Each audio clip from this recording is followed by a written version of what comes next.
Masha Anderson, I bet. My my that's like kind of my Canadian name, my like business name, but like online I'm Yaga's daughter everywhere.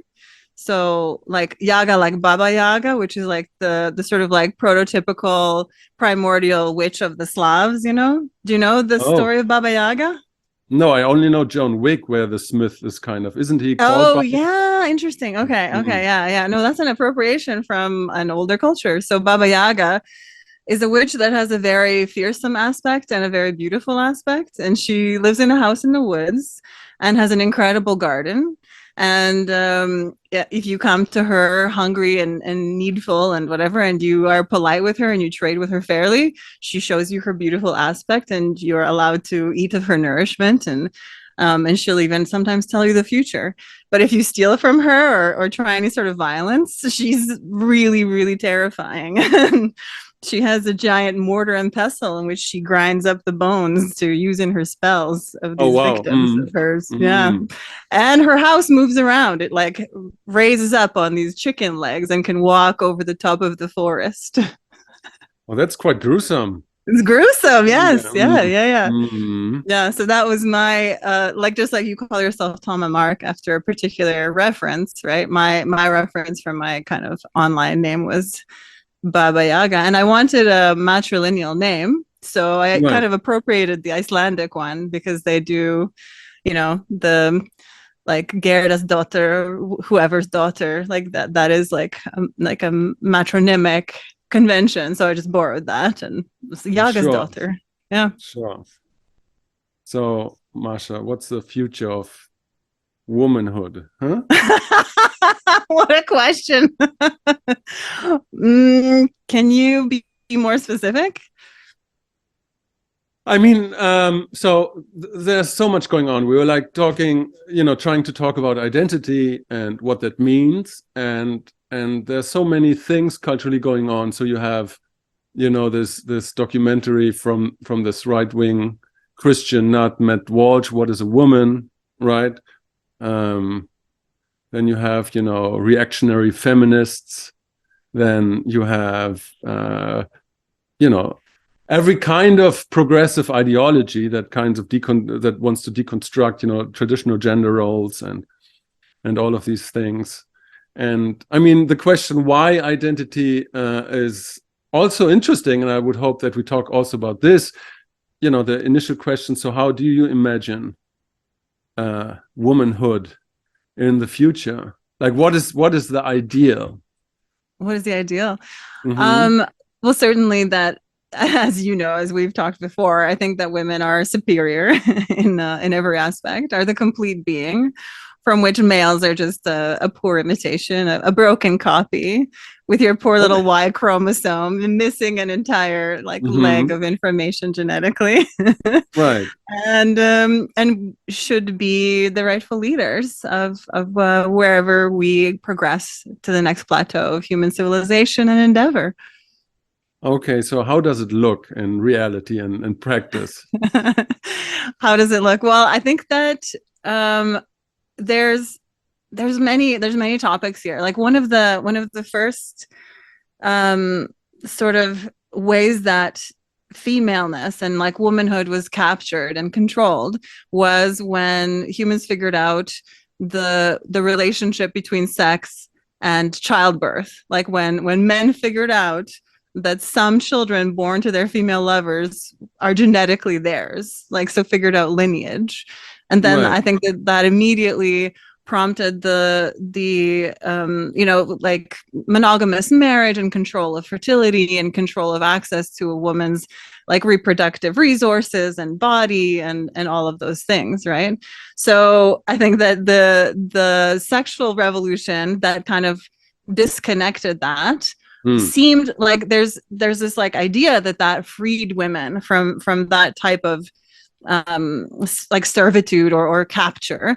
But I think that it did the opposite. I think that it just like captured women into another category of service, which was like sexual one, right? Of being always sexually available. And so that the female body is no longer being strip mined for its reproductive resources, but for its like access to like sexual and other nourishing practices.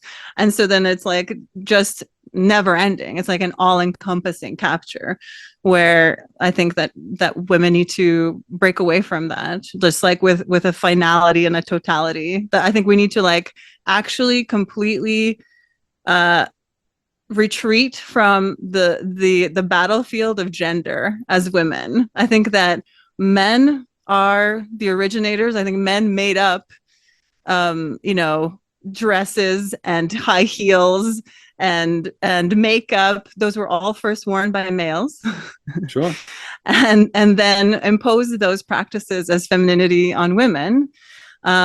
Prostitution, all manner of ways that gender is kind of like weaponized against females. I think that I'm totally okay to give it to male-bodied people who want to perform that type of femininity.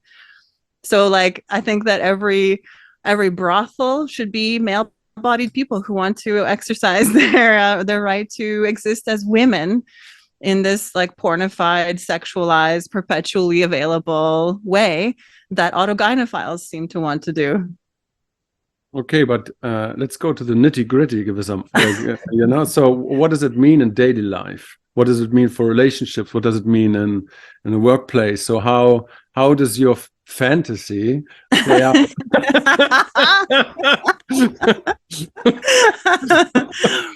Okay, all right. Well, how does that play out? That plays out so leadership positions for women, and I think that certainly there's going to be women that aren't like as temperamentally I don't know, drawn to leading. But I do think that can be taught, that can be entrained, acculturated, that like as we're learning how to, as we're teaching the next generation of children how to be people, we can do things differently. And I think that like we should be teaching girls and boys separately. I don't believe in like a mixed education. I don't think that men and women should live together. Like I very much enjoy male company, but there's no way I would ever share a bed or a bedroom permanently with a male lover. Like that's a horrible idea. Like just the idea of that familiarity day after day, like of like making something that is quite sacred and beautiful and interesting so banal and like just I don't know, right. Mm-hmm. Yeah, just removing all of the mystery of it. So I don't think that it would be that difficult to pull away from that. I don't think most people are bought into the idea that one man and one wife and they should be sleeping together and this is daily life. I think that men and women should also actually be living separately, and I'm for small sort of like city states basically organized in their own sovereign way, trading with other city states. So like a kind of globalization, but also super fragmented, like super localized, and a sort of like spiral arrangement of women in the middle. So like the most vulnerable, like children and elder women in the middle and spiraling out. And then those on like the outside of the spiral would be women who want to make themselves available for male company and and to like negotiate that with the men who would be on the outside, like outside of the city, encamped outside of the city walls. It's a very interesting thing, and I mean, to be quite honest, it reminds me a little bit of Camus Paglia, and the idea of how Paglia's But I was wondering, so like how does it work? So how can you exert your dominance to men if they're living outside? How does it work? I mean, if you just don't feed them, you stop fucking them and you stop feeding them. Okay. They'll come and ask for how they can have some of what they need, and then you say these are the conditions. And then if they don't like the conditions, I suppose they could organize and try to make war. But I think that other men would be quite well served in that and would be protective of that. So And I think men are warlike. I think you all have a lot of fun in your kind of like Valhalla, fight every day, drink every night kind of stuff. And you know, you could go ahead and do that in a way that doesn't involve women and children. Right. Okay. Okay. I'm thinking about this. So I have a different different approach to this. Okay, tell me. And maybe we can hash it out. So I think that, you know, that this whole framing of, you know, what feminism offers and what society offers at the moment is a little bit skewed. Okay. You know, and so this whole thing, what you just based your argument about, I think that's it's partially true, right? And I think that men and women are way more in a collaborative situation and a polar situation than feminists would agree upon. So if you look at literature, for example, right? There's an ongoing theme there, not just in the last 50 years or 100 years, but it goes back 500, even 3,000 years. And there's a constant theme, which is the emancipating woman, the woman that is emancipating. You find it in the Iliad, actually. You know, you find the theme in Ibsen, in Shakespeare, in all of these, you know, kind of literary works. So I was thinking, okay, so what if there's a current in Western society, an archetype or an interplay of archetypes, and one of them is the woman that is emancipating always. So what does it mean? What would that mean if a woman is always emancipating? You know. So, and I was thinking, okay, so maybe the limits and the areas in which we thrive as human beings kind of develop. You know, so imagine nobody has rights to vote. Nobody has rights to vote, right?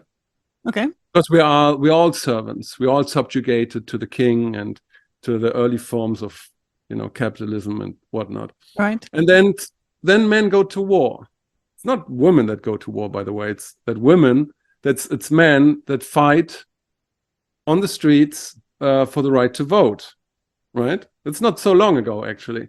And then 50 years later, the woman emancipates and she gets her rights, right? And then men try to form a high-functioning neo-capitalistic society. You know? It's also not women who do that kind of thing.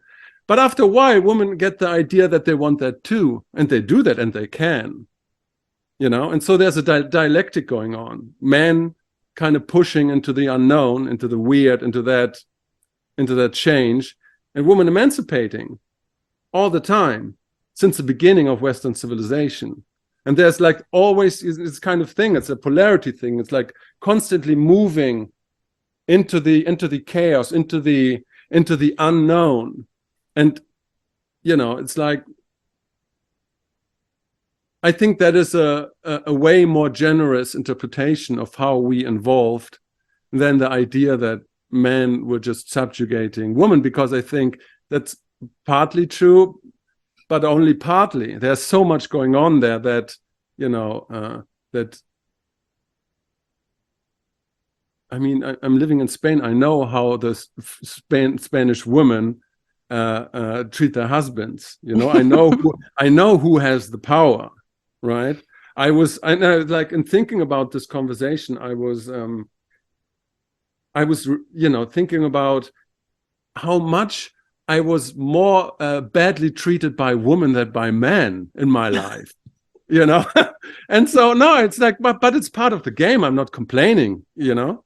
So, but I think it's a little bit more difficult than radical feminists like Andrea Dworkin wants us to believe that society actually works, you know? So my idea for future would be like an awareness of this kind of dynamics between males and females, and, you know, try to create a society which is best for both genders, or sexes, if you will.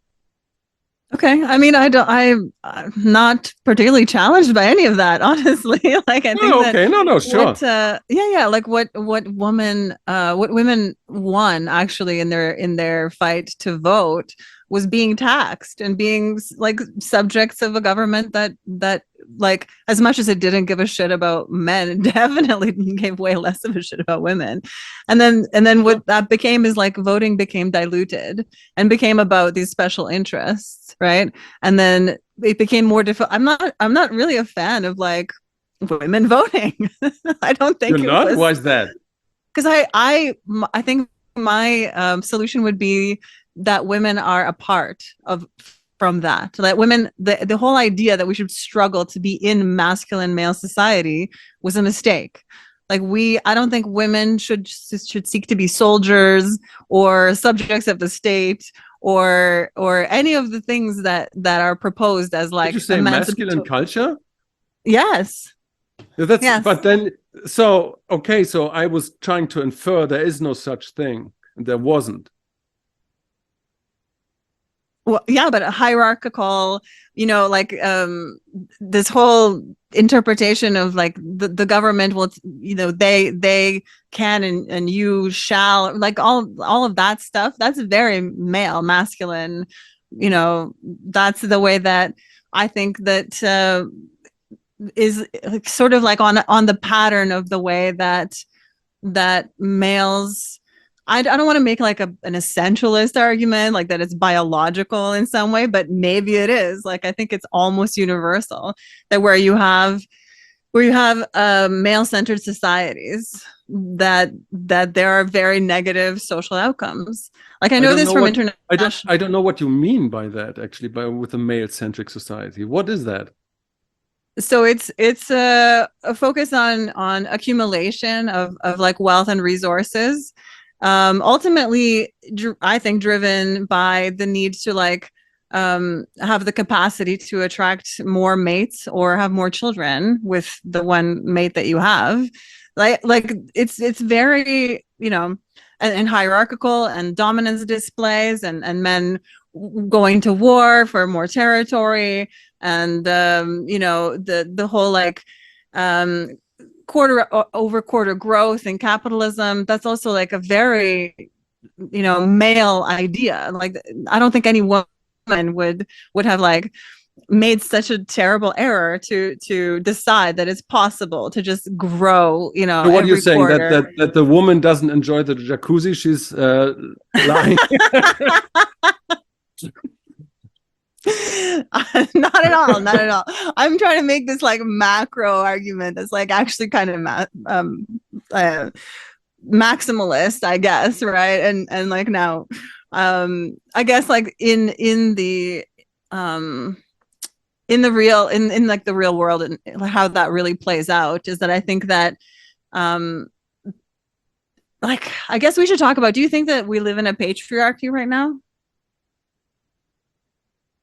No, I don't. Right. Me neither. I don't think there was necessarily a patriarchy, Okay. because it's just a term, a broad term to denote some phenomena, but there's no consensus, academic consensus about what that term actually means. It's the same thing with the term postmodernity. There's no, it's a term that, tries to understand what is happening in society, but nobody knows what postmodernity is. Nobody knows what matriarchy is. Nobody knows what patriarchy is. It's like we can't confuse the map for the territory. It's just a broad term. And sometimes it's a shortcut, for easy conversations.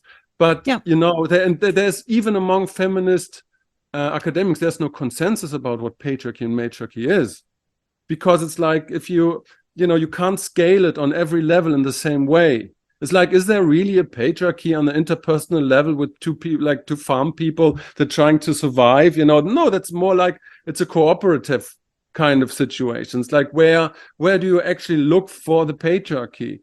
I understand that it's a shortcut and sometimes it's helpful, but I mean, Robert Anton Wilson, I love Robert Anton Wilson. It's like, him, and so he Yeah. said that we should abstain from ever using the word is or was. because it infers that, the models that we use to describe phenomena as, are the real thing. They're not, and so that's where my hesitation comes from. I'm not saying that there wasn't violence, right? And there were psychopaths on both sides, and there are complex gender dynamics, and I understand all of this, right? And all these societal structures that are sometimes built to favor certain groups, as today you see that females are way more supported. You think so? I just think females are way more targeted for that sort of like depersonalization and like the creation of a commodified consumer and subject. And I don't know like what to call the society. It isn't patriarchy because it isn't really ruled by the fathers. Like even fathers don't have real rights to their own children, or to, like, it isn't, I mean, you get to give your last name to your wife and children, and that's about the beginning and the end of it at this point. And like, it can't properly be called a patriarchy for many reasons. But I do think that men were maybe like the initial and primary targets of this, like, this creation of a objectified, instrumentalized self that participates in society, whose whose labor can be externalized from them, who's basically who can be treated like automatons, Right. So that's what I think that we as like, I don't know, feminists, broadly speaking, or female supremacists, that's why I don't think that the struggle for equality is the right one. Because what are we being equal to? We're being equal to a subjugated population that's already been like suppressed and violated, and who's there isn't anything there for I think for me especially to yearn towards in order to like struggle for more rights, right? That's why I'm saying like separate, like outside of that system. Like I think that maybe that's worthy of like both men and women, should be trying to get out of this capture by whatever this is. So that's where we have the same point of view. Exactly. I just think that I'm focused on women because I'm selfish, and I don't like, I want something from me and for my kind, and so that's what's up. Which is perfectly fine, I don't know if you have read the new book from Peter Sloterdijk. Sloterdijk? Yeah, I do. I haven't. So it's it's called Die Reue des Prometheus. I would translate it. I don't know what Reue is. I mean, I can look it up. The sorrow of Prometheus, maybe. Okay, yeah. So the remorse. It's remorse. So the remorse of Prometheus, and Prometheus was the guy who brought the fire famously to man. And so afterwards he was very remorseful about that, because he saw what humankinds were doing. And so that's the title of the book. And it's a very small book, but it's great, because what he does is to create a direct link between our urge for fossil fuels and energy consumption to identity and homosexual rights and trans rights, and that is super interesting, because he doesn't need like terms like patriarchy or postmodernity, because it's a basic phenomenon about what he says we need to talk more often. So imagine we come up with industrialization, right, and we come up with an idea to burn this. He calls it the subterranean forests, right? So the forests that were like alive when the dinosaurs. And so he says, like, in a kind of weird way, we are living in the age of the dinosaurs now, because we're burning those forests right now. And we discovered like a huge forest that where we started the fire and kind of exploded our civilization and created industrialization as we know it, with the kind of everything goes mentality. right? And so because we can fly, we have Luxus liners, cruise ships, we can go for 50 euros or even less. We can fly around. We are all like very monetary wise. I think you need like 30,000-40,000 dollars a year to belong to the top 1% of global wealth distribution. And so we need, and so this enabled us to be like very rich, to have a explosion in population. And what it does in effect is that it completely delivered us from the urge, from the first imperative of a society, namely to create children and reproduce children and child rearing, because we don't need it. And so the argument goes that with that, the imperative to have a nuclear family vanished. He says basically overnight.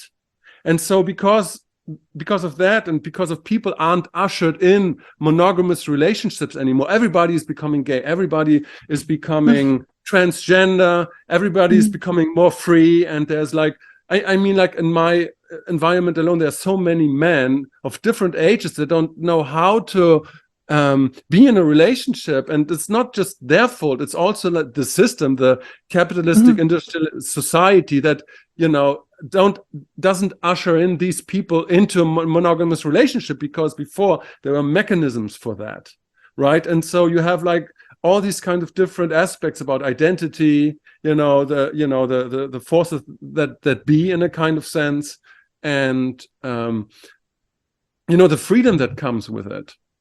And so I find it very interesting, because the point I'm trying to make is we're all having this wild thoughts about identity, but maybe it's, we are subjected to societal forces that we can't do anything about. It's like, that's, all of these things are interesting, but we are living still in industrial age, burning subterranean forests, and that's it. There's all the talk about rights and issues, that maybe that's just excess thinking. Yeah, I mean, absolutely it is. Absolutely it is. This really gets me, because I have a tendency to think on larger scales, and like I have like a yearning for like certain historical periods, or like right. I actively practice veneration of my ancestors. Like I'm very kind of connected with that idea of some sort of but I think it's a mistake to think that history moves in some sort of like progression, that like one thing naturally flows into the other. I think that we've seen that there can be, major breaks with the existing system.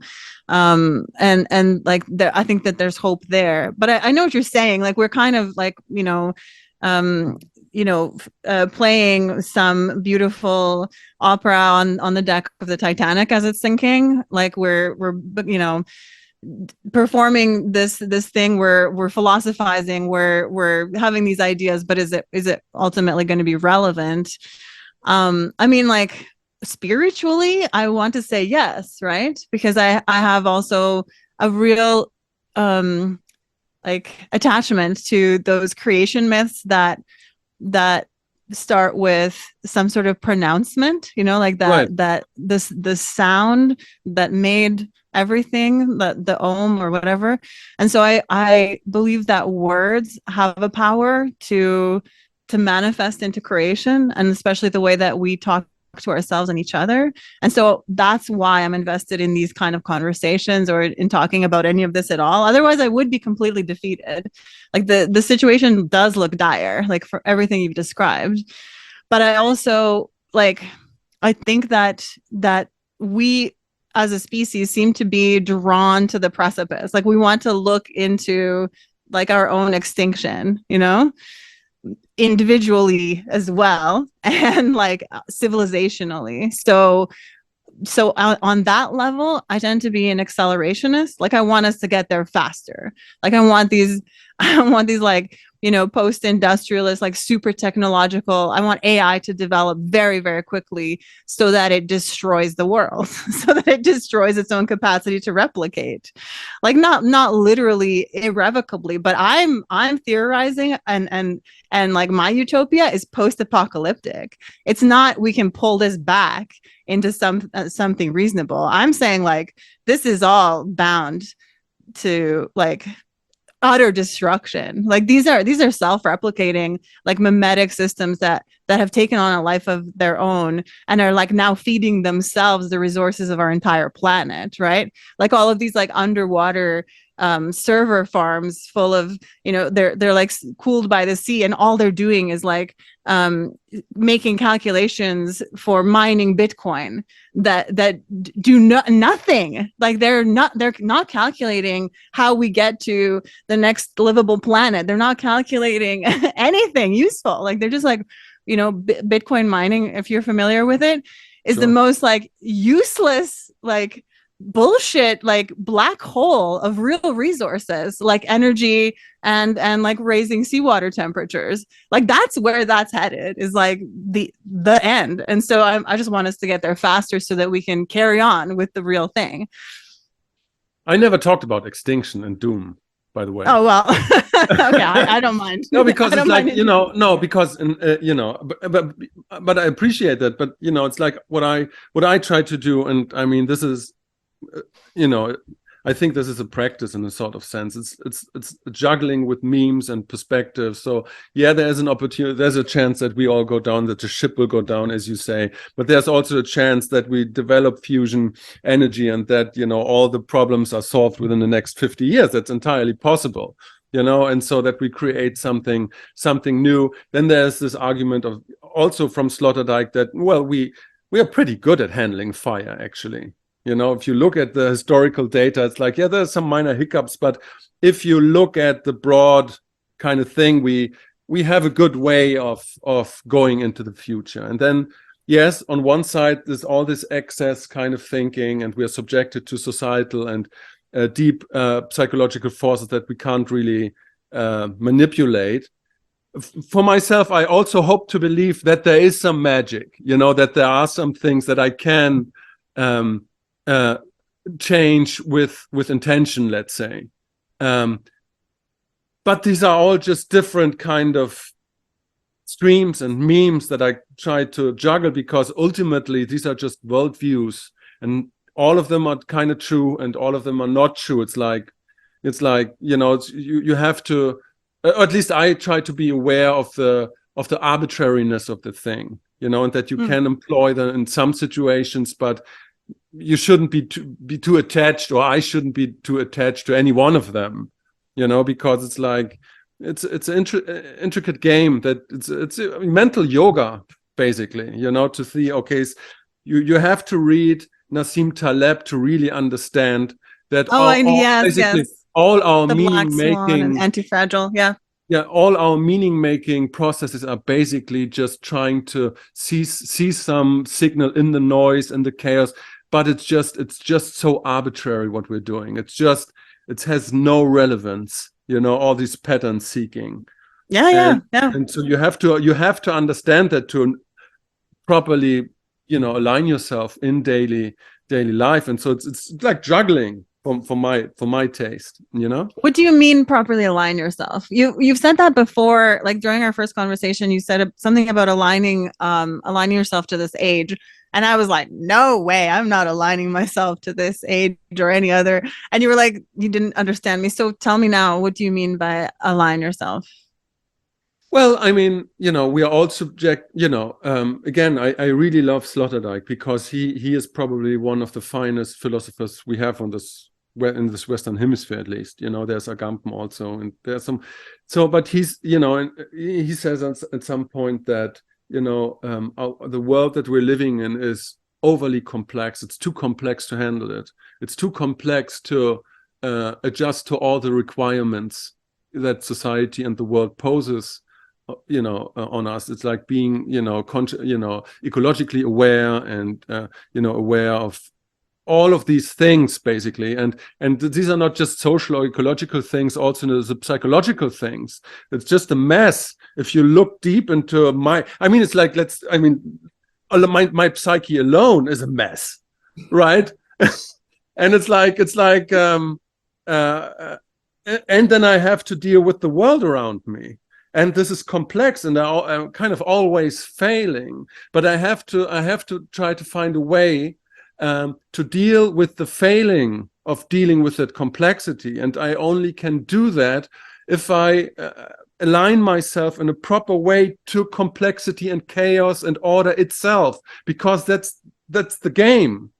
You have to know where to push back and where to go in, where to attach yourself, where to detach yourself. But it's like, yeah, there's order, there's chaos, there's complexity, there are systems working and processes, and it's like, that's a lot. And if you don't find the point of the needle from where you can balance, like the magician in the Crowley tarot, where to balance all of that, then you fall off, and then you're thrown into emotional chaos, into financial chaos, into social chaos, into relationship chaos. That's what I mean with aligning yourself. So you have to, every moment to be aware of order and chaos and complexity, and that pin of the needle. So yeah, no, I get what you're saying, and I think that do you think that it's possible to accomplish all of that, like cognitively? Do you think that we have enough bandwidth to like bring each of those issues under like that floodlight of consciousness and like attentive like cognition, and like take it apart, puzzle through it, figure it out? Like, you think that's possible? Well, again, I think the original German ideal of Bildung was exactly that. It's not that what we have now as Bildung, as education, but the original idea of Bildung was to have an autonomous individual that is able to properly engage with the world, and be able of critical thinking, of it's like, and have the toolkit of dealing with stressful situations. So it's like you're in a quasi relationship, your lover does something extremely shitty, it's like, how can you do that? Yeah, and so you should have social skills, but you should also have the skill to just buy a glass of brandy and deal in that way. So it's like to have a toolkit to deal with all these kind of things. Okay. Yeah. No, I know. I'm sensing this like theme of control. Like, you want control over something that seems kind of chaotic, right? And no, it's not. It's the opposite. No, I wouldn't. No, it's not control. As soon as you want to control it, you're falling off the needle. That's the point. Okay. Right. So what is the point of like aligning yourself? Do you think that you can find some balance where you're just like in the middle of that swirl and the needle is just balancing? You're doing it right now. Right. You're balancing. You're balancing right now the bullshit that I'm talking, and try to and try to align it with your own mental thoughts and ideas. And so it's what you're doing right now.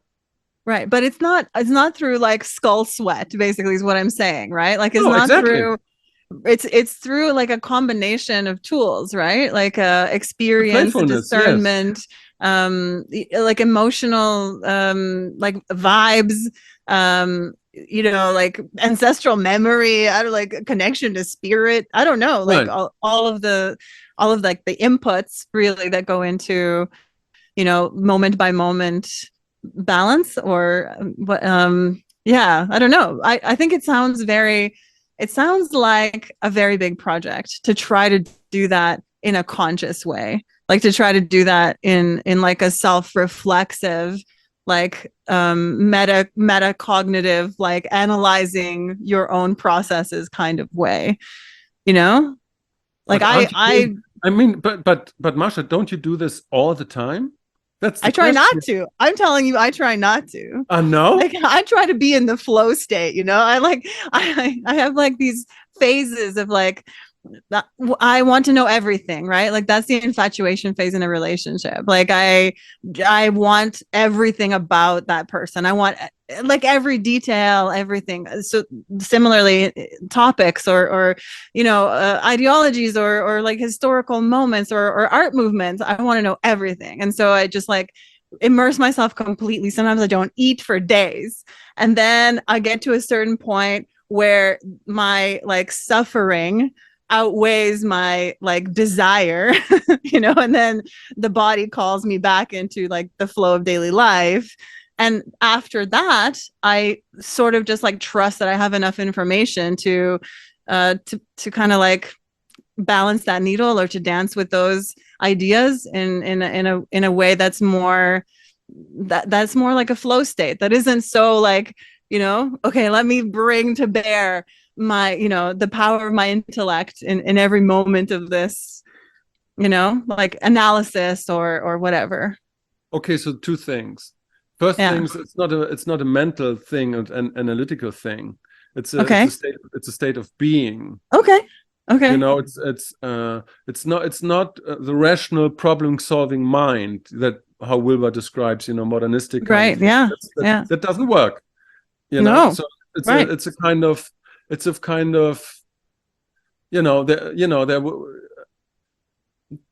couple of 100 years ago it was called the sight, to have a sight of things, but it's not just visual. It's like being and embodying and engaging in the world. It's not just mental processing or rational analytics. It's a way of it's a way of being. And the second thing is, it's like maybe it's a difference of just the female perspective and the male perspective, because it's like, that's what you do. You're a woman. You're exactly engaging, as far as I understand women for the last 48 years. That's how women engaging with the world. And that's what it is, Yeah. Yeah. Yeah. Yeah. There you go. And Okay. that's lovely. I love that, by the way. Yeah. It's like Okay. that's what makes my life that enriches my life, because I have my way. But that's when a woman lets you into her way of doing this, that's amazing. That's the best thing that can happen. Right. Yeah, I totally agree. I totally agree. I had this discussion with like someone who's important to me, but is very like, she's very Christian, and so we have a lot of disagreements, and she really wants me to pray. And I invited her over for dinner, and I made her this lamb dish that's like been passed down in my family for generations.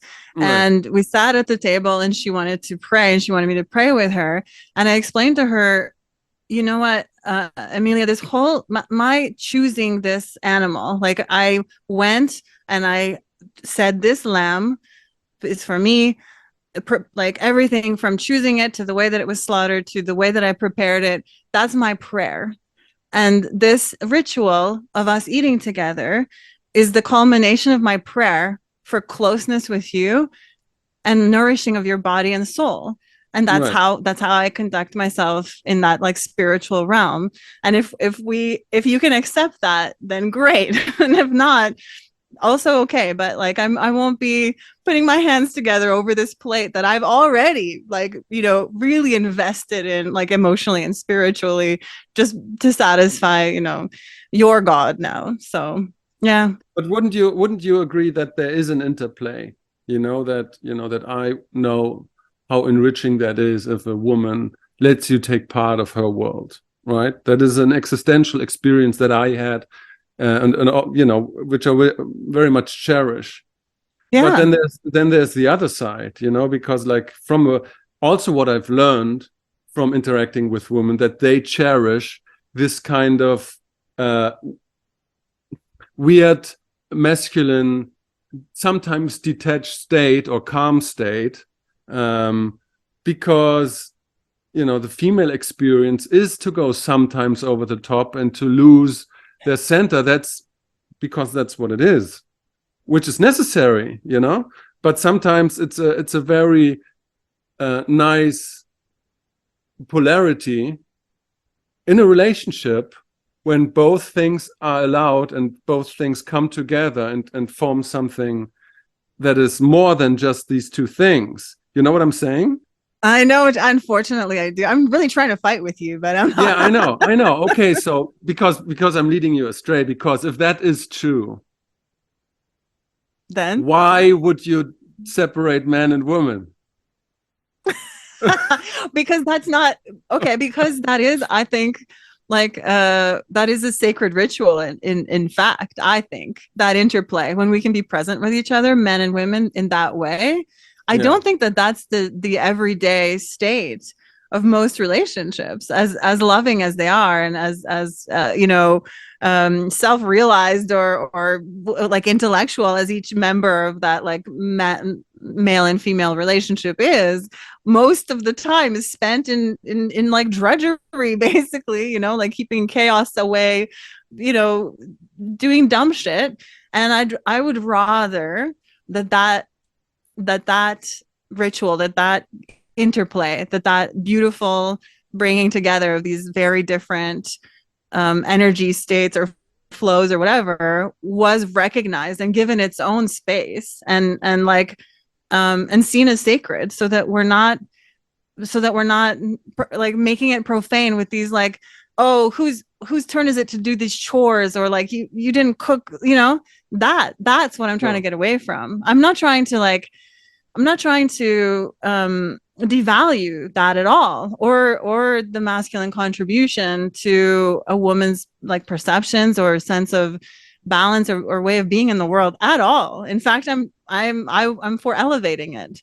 For I think that's the more natural way to be. I think that when men and women are in monogamous relationships and live together and sleep together, I think the frictions overcome the sacredness of how those two polarities actually should fit together. Right. So, but but it's an interesting argument and a discussion. So, but if you were to take the argument of Sloterdijk, for granted, that something is happening here, for granted, so that there's an excess and liberation from traditional gender roles, from monogamy, from traditional gender roles and how society is structured. So isn't that what you're doing? Just, and don't mean this in a bad way, but just a realization of a free woman that isn't not confined by monogamy and by the imperative to create children. Isn't that what Sloterdijk says? And isn't that what is basically a male experience for so long? So basically what you're saying, you want the same autonomy as a man. Ouch. No, I'm asking you. Yeah. I think it is autonomy. And it is agency in your own life and self-sovereignty. Yes, right. All of those things. Yep. Right. And so that is an act of emancipation that is directly connected, according to Sloterdijk, to our lifestyle of how society is structured. Right? I really want to argue with you, but yes. I mean, yes, I can't. You want what? I want to find some way that you're wrong, or that like you misunderstood me. But no, that's right. That's true. Yeah. And doesn't it feel like intuitively also like true, natural? No, it's amazing. Can only, it's like, all power to you. Yeah. Okay, good. It's like, I'm not arguing. I'm just saying that, we're subjected to these kind of societal forces, and maybe our choice to be in this world in that way is not really our choice, because that's the society we're living in. It's like, because like esoteric people and spiritual, everything is your responsibility, right? And I was thinking, like, really, is everything really my responsibility? So I was talking with a friend of mine, and it's like, you were born into this world, and that's why you had this. And she was like trying to infer that it was my choice to incarnate at this special moment in time. I was like, that's just, there's no way that makes any sense. So at least 50% of that what is part of my world is not my choice. And then I take a look at the 50% that are supposedly are my choice. And then I look at my history. It's like all the things that led me to this moment. and kind of limit my options.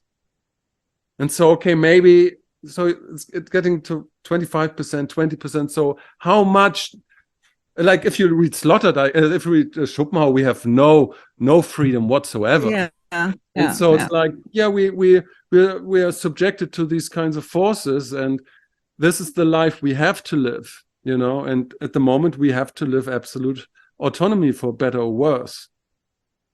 Yeah, no, I think that so that whole argument of like that there is no free will, that we're all either a product of our neurological processes and like Right. Downstream of genetic whatever. I think that's a hard cope for the reality of like the extent to which we don't have like the doors continue to close throughout our lives, right? That opportunity is not taken. So I'm not at all drawn to that explanation or whatever, because it also doesn't give you a then what, like, oh, okay, there's no free will, then there's no point in anything, right? In understanding anything or talking to anyone or doing anything, and my whole like way of being in the world is an endless exercise of my will. Everything that I pursue, from like hunting to fishing to weightlifting to sailing to everything I do is a demonstration to myself that I'm me, that I'm present, that I'm interacting with the world in the way that I want to. And so it's just not, it just doesn't, that whole like there's no free will thing, I just think it's a cope. I think it's people who have given like put their hands up and are like, well, it is what it is. I signed the soul contract before I got here, so I guess I'm just gonna keep suffering in some depersonalized corner of an office. Why not live with the paradox? Say more. Because both is true. So you have, if you look at neurobiology, there is no free will. That's clear. Right? If you look at it from a philosophical or whatever standpoint, there is no free will. There isn't, right? And so all these things that we think we're doing out of agency, it's like excess. It's like, we talked about this, the Sprendel theory. It's not a phenotype like a primary one. It's a secondary thing. We have too much energy, and we kind of construct and justify the things we're doing nonetheless, so it's excess energy. And then again, you have on the other side, the direct experience that you want something, that you do something, that you go hunt, and you have the experience of agency and of individualism. But I think the challenge, and again, aligning yourself, why not be able to hold both positions in both hands simultaneously? Because both are true. Both are true, and that's what I mean. I think that either every moment is a crux moment, where you're present and conscious and making a decision and exercising free will, or no moment is a crux moment, and everything is there's a kind of fatalism. Everything is already laid out, and you're just performing to script, and there's no choice about that. That's why the paradox isn't a place I can kind of like find myself, I try to say it differently. So there are three major philosophical architectonal structures. The most basic ones are monism, dualism, and nihilism, basically. Mm-hmm. And so it's like you can put every philosophy under one of those kind of superstructures. What does it mean? It's just a superstructure that lies at the edge of chaos, so to speak. There's nothing else. They're all true at the same time. That's what I mean. It's like, you can make a perfectly reasonable case, and from your experience, because that's also an argument, that you experience agency, and that's your life, and you're an individual, and all of this makes perfectly sense. But you can make a perfect argument that you're not, and both are true. Both are true. You could, but why would you? See, this is something I'm so frustrated with male philosophers. You all discount the aesthetic every time, and like I want us to focus on like truth is not as important to me as beauty. You know, I No, want to tell the beautiful story. And if it's less true because it's more beautiful, I'm okay with that. no, I get that. Yeah. Sure. Okay. Wonderful. Yeah, Yeah. So I'm not saying that you have to think about it in a certain way. I'm just, I'm just making a self-statement. okay. So then that whole like kind of mechanistic, we're just the product of our genetic legacy, and there's these neurons firing that I can't see or perceive, but I'm to take it on somebody's word that that was observed in some scientific study, that's how I'm driven. These are not like I can play with that. Like we can have a sort of like a thought experiment on that basis. That's okay, but for me to internalize that to any degree would be antithetical to who I am, Yeah, well, but honestly. Schopenhauer also said that, the artistic expression and the artwork is the only way out of nihilism. It's the only positive thing to bear these kind of existence that we are thrown into. This Yeah. pressure we are thrown into. So yeah, no, but and I don't know. But art is also, I But, think, we have to live in that way. I don't think like the creation of like static objects that are beautiful is enough. I think that have to we have to teach ourselves how to tell our own story beautifully, and then we have to live that story beautifully, and then that's art. Absolutely, yes. I Yeah, completely agree. there you go. Yeah, we solved We were everything. supposed to fight. No, we're fighting. No, Yeah, a little bit. something. I'm not fighting. I'm aligning No, you're myself. not. I'm You are. aligning You are. my. You are. Yeah, see, a strong female is a compelling thing, huh?